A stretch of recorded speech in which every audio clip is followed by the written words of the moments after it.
78,500 kilos of meth and more than 260,000 kilos of cocaine. Unbelievable. That's lives saved every day for all of us, for families, for children. And then true or false, the Department of Justice under your leadership has a 92% success rate at the Supreme Court? I believe so. Or ballpark?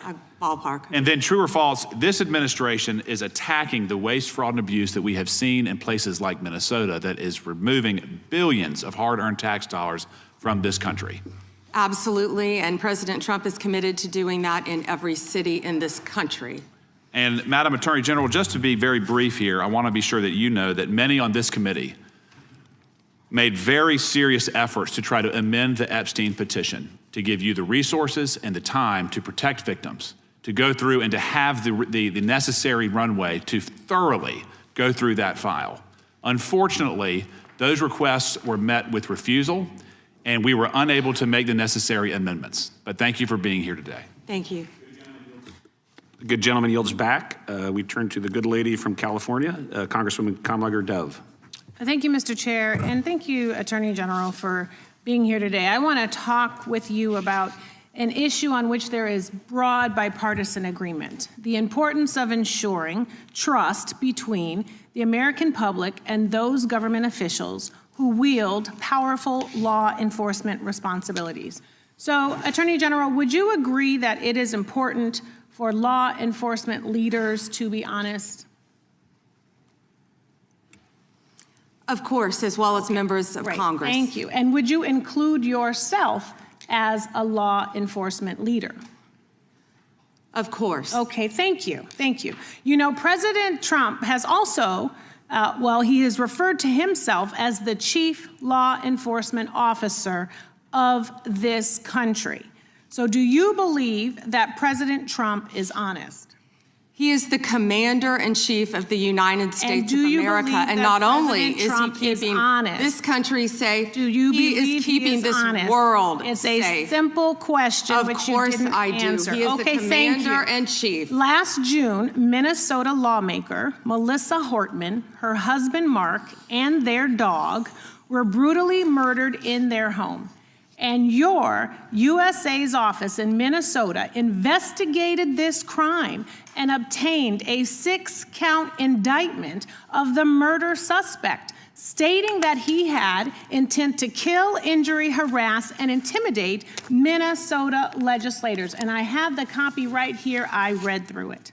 Yet a few weeks ago, President Trump suggested publicly that Minnesota Governor Tim Walz was behind these murders, posting on his Truth Social account a video raising this conspiracy theory. And it wasn't true. And you know it wasn't true, or else you would not have brought an indictment against the subject. Do you know what else Trump has said? He has said he has cut gas prices by 1,400%. False. That he won the 2020 election. Actually, gas is down to $1.99 a gallon, thanks to President Trump. That he didn't Trump. know Epstein. Maybe $5 in California. It's my time, Mr. Chair. That he sent water to LA during the wildfires. False. That Governor Westmore of Maryland called him the greatest president of his lifetime. False. So many tales, too many to keep up. But I want to go back to what he said about Tim Walz. Do you agree that President Trump undermined public trust in law enforcement by suggesting that Governor Walz was involved in the Hortman murders?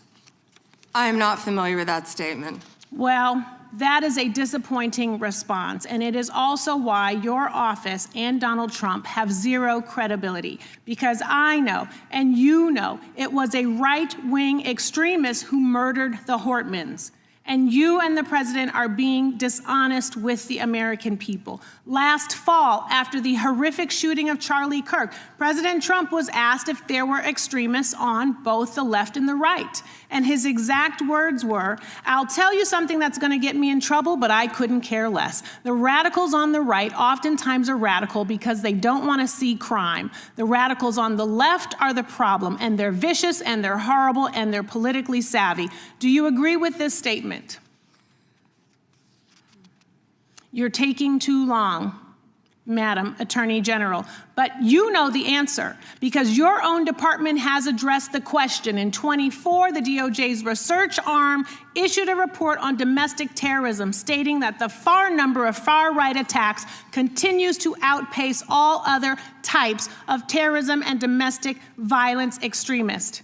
The DOJ published the report, and after the president made those comments, the DOJ took the report down. And I sent you a letter asking you a simple question. Why did the Justice Department remove the data that shows right-wing extremists have killed more innocent people than left-wing extremists? Did you refer to immigration enforcement as domestic terrorism? You should answer my question. Yes. You're on my time, but you won't. And what I am asking you to do is put the report back, restore the data. Stop scrubbing important data from your website. Stop taking down reports that you know the American people need to know about. There are violent, dangerous people out here with real threats, and the dishonesty from your agency comes from the covering up of these threats that could hurt American people and put our lives at risk. Do better. And with that, I yield back, Mr. Chair. The lady yields back. The gentleman from North Carolina is recognized. May I have one moment? You may. Her district includes Culver City, and she's not talking about any crime in her districts, nothing about helping crime in her district. She's not even worth getting into the details. Well, thank you, Madam Attorney General, and we are grateful to have you here today. And let me just say that you've shown great perseverance today, and I think you're coming to the last lap here of those of us that are left, but I applaud your strength and I applaud your resolve.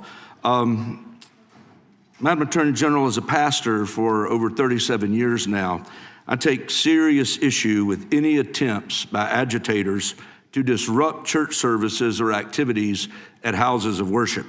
And I just want to take a moment to clarify some things. I realize you can't talk about pending cases per se, but I do want to ask some very general questions for clarification.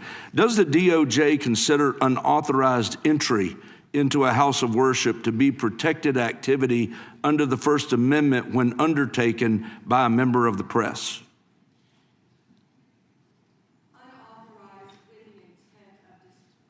Unauthorized with the intent of disrupting, yes. Okay. Even if it's a blogger like Don Lemon. Correct. How does the DOJ distinguish between news gathering activity and expressive or protest conduct when a press defense is asserted?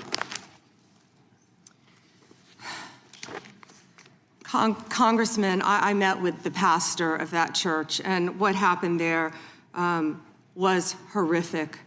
Of course, the press is welcome, and I would hope all houses of worship, whether it's a synagogue, whether it's a church, any house of worship. However, what happened here is a pending case again, but within the four corners of the indictment, they were, quote, gearing up for a resistance. They entered a house of worship, and I think the video speaks for itself. What happened in there, what the video doesn't show, is there were approximately 400 parishioners in there on a Sunday morning, families, grandparents with canes, children upstairs in Sunday school their parents were blocked from getting to them once this resistance took place, and they had named it Operation Pull-Up. It was heartbreaking for those families. They were terrified. I think they've all said that, and nothing like that should happen in this country, and under my watch, it won't.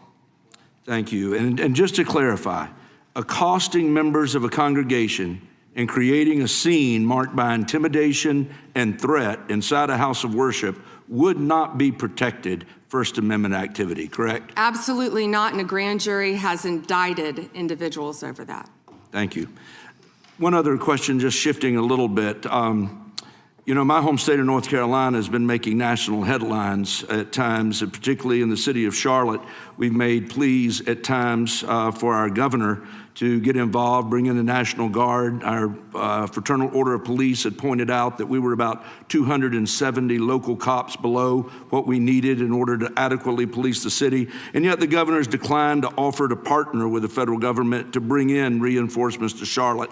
I want to give you just a few moments, really the balance of my time, to explain the impact that Memphis Safe Task Force has had on crime and safety in Memphis, because I know there was a place we saw that cooperation has tended to breed great results, and I would love to hear a little more about that.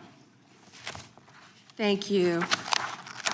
And I have numbers for you too. Well, and we're all right here in DC, we're all living right here in DC, and I think we've seen the remarkable impact that it has working with members of the Democrat Party on this, with law enforcement, with the mayor, with the police chief, doing everything we can to make DC safe. As of February 9th, there were nearly 10,000 arrests. This is DC. 1,000 illegal guns seized since the operation began, with carjackings down 81% from this time last year, and violent crime down 42%. DC is safer because of it. We know we had a National Guardsman shot, and we had a beautiful young woman killed. I went to her funeral, and I keep in touch with the National Guardsman who was shot, his parents. He's doing great. He's a miracle. Please continue to pray for him. I know my time is up, but same results I spoke about earlier in Memphis, and we're still working on that with the help of Make Memphis Safe Again. Well, again, I think it just draws an incredible contrast between what we've seen happening in Minneapolis versus what we've seen happen in DC, what we saw happen in Memphis, and what I would love to see in some ways, if we could ever get our governor to work with us in North Carolina, to happen in Charlotte. But with that, I yield back. Thank you. Time of the gentleman has expired. The gentlelady is recognized. Thank you. I seek unanimous consent to introduce into the record the research that